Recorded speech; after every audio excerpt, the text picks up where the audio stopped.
focus in this presentation is on the biblical and theological foundations for a commitment to the just peacemaking approach to political conflict and the reality of war. You'll recall that last time I suggested that Glenn Stassen, Dwayne Friesen, and John Langan have identified three fundamental themes as underlying their commitment, their Christian commitment, to just peacemaking.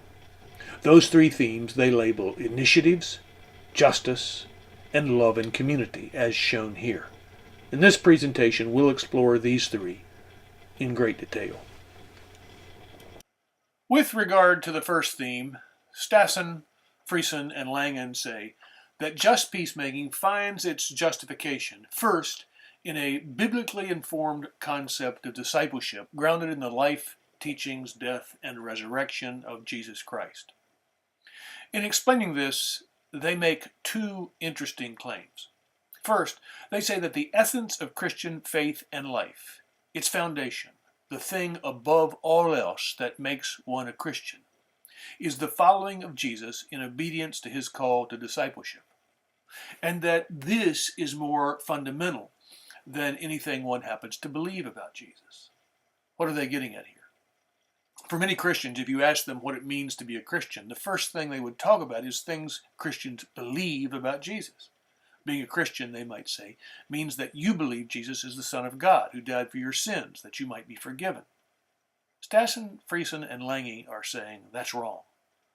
Being a Christian means first and foremost one's willingness, one's commitment to follow Jesus, to try to make his way of life one's own way of life.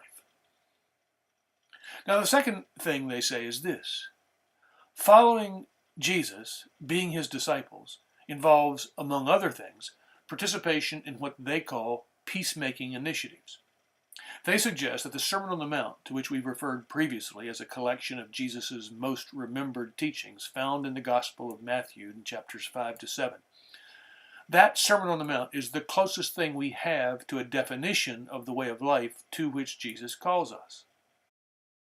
They interpret those teachings as offering a practical way to confront evil through transforming initiatives that are an alternative to either passive withdrawal or violent confrontation. Stassen has argued that the teachings in the Sermon on the Mount display a common pattern in which Jesus identifies a traditional Jewish teaching, prefaced by, "You have heard that it was said." He then follows it by identifying what Stassen calls a mechanism of bondage that keeps people from following that teaching. Then Jesus, he says, offers a new commandment that calls for taking a transforming initiative that shows a practical way for overcoming the bondage that keeps one from living faithfully. Drawing upon Walter Wink, Glenn Stassen offers a particularly interesting interpretation of the passage about turning the other cheek. You will recall that for pacifists, Jesus' teaching to turn the other cheek represents an affirmation of nonviolence. Just warriors see the passage as presenting an impossible ideal that really isn't applicable to the public realm, or they see it as applying to one's inner attitude but not one's outer conduct. I've asked my wife to help me to help you understand some of the disagreements about how to interpret what Jesus said or meant when he said turn the other cheek. What's important to realize is that Jesus said, if anyone strike you on the right cheek. Now I want you to watch. Most people are right-handed, right? So if I was striking my wife on the right, striking my wife with my fist with a violent intention, I'd actually be striking her on the left cheek. So what most folks believe is that when Jesus said, if anyone strikes you on the right cheek, he's not talking about a violent attack with a fist, but rather a backhanded insult. So notice, if I give my wife a backhand against the cheek, now I'm striking her on the right cheek. So the point that Augustine derived from this, Augustine being a supporter of just war theory, was that Jesus wasn't really talking about how to respond to violence, but rather how to respond to an insult. And when Jesus said, turn the other cheek, What he's saying is don't respond to insult with insult. So he'd use that to justify his conclusion that Jesus was not commanding us to be nonviolent. Indeed, rather, we could be violent so long as we did so without hatred, without returning the hatred of the enemy with hatred of our own, returning the insult of the enemy with an insult of our own. Now, the contemporary biblical scholar Walter Wink reaches a quite different conclusion that Stassen picks up, supporting his idea that what Jesus is teaching is transformative initiatives that help people break out of patterns of oppression and bondage. So again, I'm asking my wife to help me illustrate what Glenn Stassen, or actually Walter Wink, is trying to say about Jesus' teaching. So Jesus says, if anyone strike you on the right cheek, insulting you, turn to them the left. Now, the point is that what a Roman soldier who insulted a Jewish peasant in that way would have expected is that you would respond back violently, in which case he could beat the crap out of you, or that you would slink away, humiliated. But Jesus says, when someone strikes you on the right cheek, turn to them the left, defiantly. Defiance might not be exactly the right word, but the point is that rather than responding violently or slinking away in humiliation, Stassen and Wink believe that Jesus was teaching a way for the oppressed person to respond with dignity, saying to the Roman soldier, I will not accept your humiliation. I demand that you treat me as an equal. And in that way, empowering the oppressed person to respond creatively and transformatively to a situation of humiliation. Now, of course, you may be thinking and wondering how practical or how realistic or how relevant this might be to a situation of international conflict. Still, this does help us understand a bit about Wink's idea and Stassen's idea and the just peacemaking theologian's idea that Jesus is teaching creative, transformative ways to respond to situations of conflict.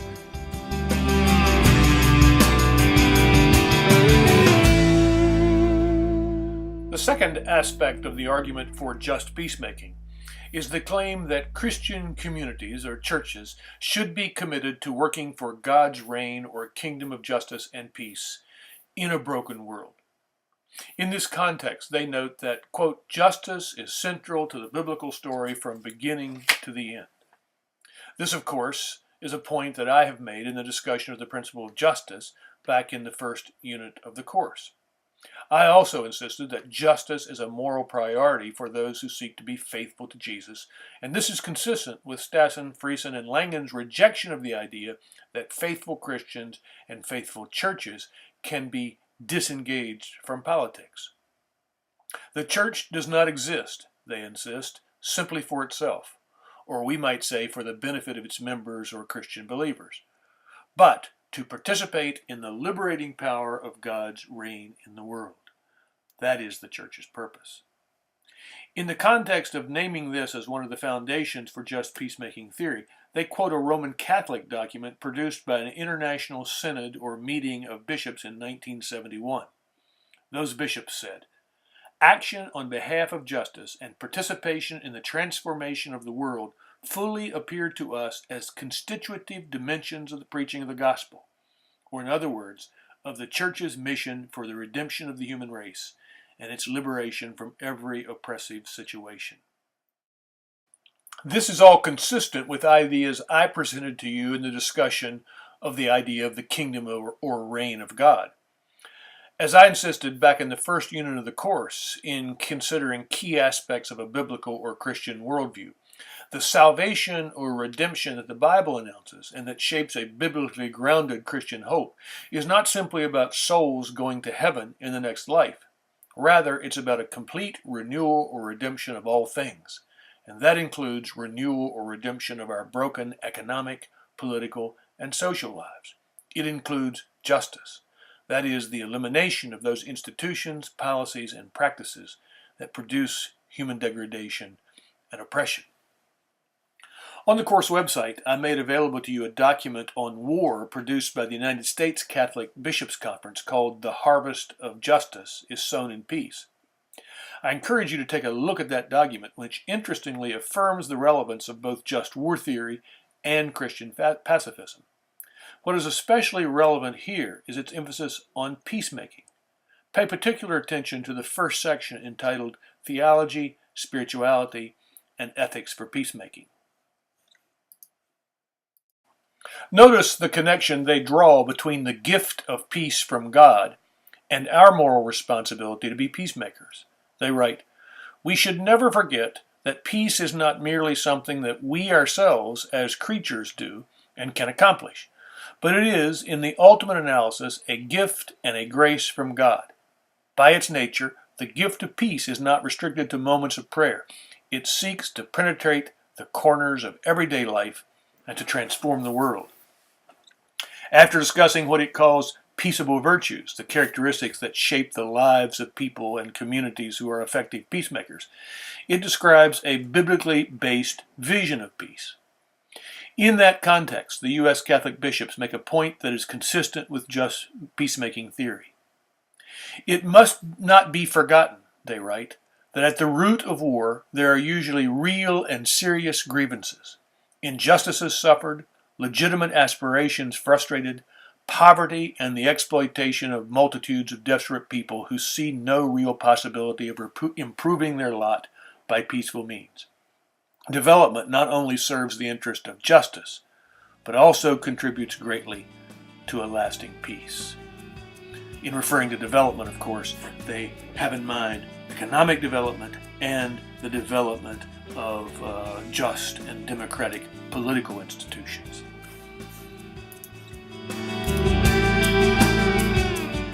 The third theological foundation for just peacemaking theory, identified by Stassen, Friesen, and Langen, is labeled love and community. In that context, they speak of the church as a sign, more precisely an eschatological sign, of God's love and God's reign in the world. They write, "The church community as the eschatological sign of God's love and reign in the world, embodied in a concrete gathering of persons who seek to discern together what just peacemaking means and to model peacemaking practices in our corporate lives." All of this requires our understanding of what it means for the Christian community to be a sign, and what that unusual adjective, eschatological, is pointing to. In talking about their focus on the Christian community here, they note that they are identifying something in the Bible and in Christian theology that points beyond a concern simply about Christian faithfulness as an individual. Of course, individual faithfulness and discipleship is important, but they are insisting in this third foundation for just peacemaking theory that they are identifying that a proper reading of the Scriptures recognizes God's concern for the existence and reality of a community of faithful believers and disciples. Interestingly, I think they connect this to something I was trying to make you aware of in describing what I believe to be the right relationship between love and justice, or a right understanding of that relationship.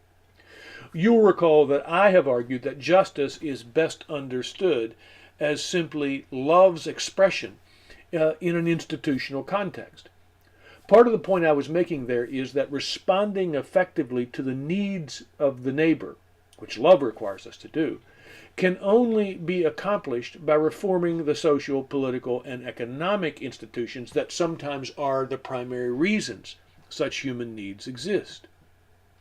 Stassen, Friesen, and Langen explain their focus on the Christian community in terms of what they call structural forces of cooperation, which they call a dimension of love. A structural, institutional, or corporate approach is required precisely because injustice is structural, institutional, and corporate. These cooperative signs of love that the church is meant to embody and foster in the world is a sign of God's love and reign in the world. What are they getting at in talking about the church as a sign?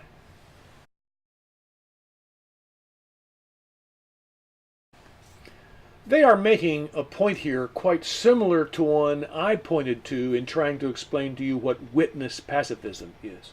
A point grounded in that idea or that cliche we say about actions speaking louder than words. That actions can be understood as a way of speaking, if you will, or communicating a message, or at least a way of making what we say concrete and real.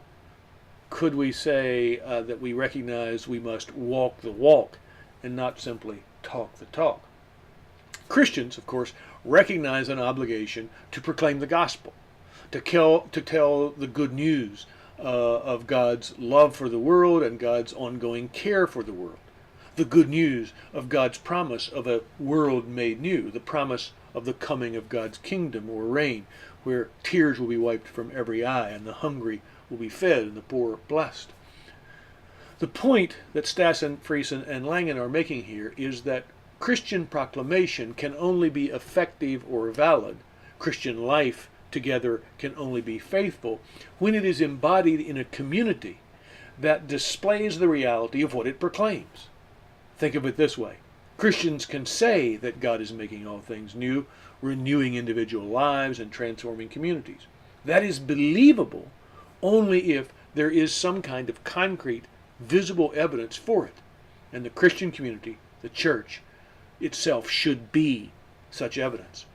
It then becomes a sign of the reality of God's love and God's reign or God's kingdom in the world. It is to be an eschatological sign.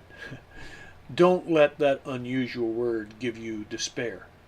The word is tough, but the idea it's trying to convey is not. Eschatology refers to how we understand the end of time, or the end of history, if you will. And what Stassen, Friesen, and Langen are suggesting by using it here is that Christian hope for a world made new, Christian hope which Christianity attempts to embody and proclaim, is about a world made new at the end of time, or at the end of human history. The life of the Christian community is to be a witness to and embodiment of what we hope and pray and yearn for the world to look like at the end, when the God of love and justice is finished with that redemptive work that God has made real in Jesus Christ. It is to suggest, of course, that there's an element of mystery and transcendence to the Christian hope for a world made new, a world of perfect justice and peace. Discipleship, they write, is not primarily realized in the practice of heroic individuals, but is potent where it is embodied in the practices of a concrete community, in a social group, which by its very existence as an alternative community in the world becomes a sign of God's reign, albeit in earthen vessels, unquote. That is to say, in an imperfect form.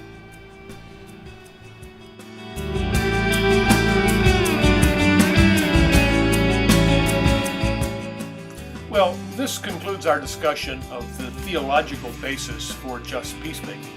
What you see here is a list of the 10 peacemaking practices which Stassen, Friesen, and Langen believe have proven to be effective in the establishment of justice and the making of peace in the world. You will see a link on the course website to a much more detailed description of each of these 10 peacemaking practices. You should make yourself familiar with what they have in mind by this list. I must say that I don't think Stassen, Friesen, and Langen have done as much as they might in showing how the policies and practices they advocate apply to the context of the war on terrorism. There are some fruitful possibilities, I believe, and we will be exploring what each of these might mean, the ones listed here, drawn from their list, in the context of thinking about what have been called the root causes of terrorism. Attempting to identify those root causes will be a major aspect of our reflections on the war on terrorism.